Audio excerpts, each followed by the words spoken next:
আকাশসীমায় উত্তেজনা, ক্ষেপণাস্ত্রের মহড়ার জন্য দেশের বিস্তীর্ণ আকাশসীমা বন্ধ ঘোষণা করেছেন ইরান। বুধবার দেশটির বেসামরিক বিমান চলাচল কর্তৃপক্ষ পাইলটদের জন্য এক অস্বাভাবিক নোটিশ জারি করে। এতে কয়েকটি এলাকাকে ডেঞ্জার জোন হিসাবে চিহ্নিত করা হয়েছে। সেখানে সব ধরনের উড়োজাহাজ চলাচল সম্পূর্ণ নিষিদ্ধ থাকবে। ইরানের এ ঘোষণার পর আন্তর্জাতিক এয়ারলাইন্সগুলোর মধ্যে উদ্বেগ ছড়িয়ে পড়েছে। অনেক সংস্থা তাদের রুট পরিবর্তন করতে শুরু করেছেন।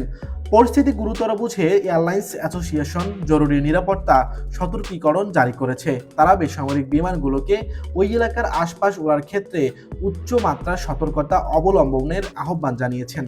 উত্তেজনার পারদ আরও ছড়িয়েছেন মার্কিন প্রেসিডেন্ট ডোনাল্ড ট্রাম্প। তিনি সরাসরি হুমকি দিয়ে বলেছেন, তেহরানের পক্ষ থেকে কোনো হুমকি এলে তা মোকাবেলা করবেন তিনি। ক্ষেপণাস্ত্রের মহড়া আর পাল্টাপাল্টি হুমকিতে মধ্যপ্রাচ্যের আকাশ এখন বারুদের গন্ধে ভারী।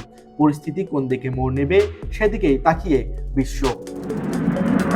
আকাশ Chandra Pappu, news desk, RNB news.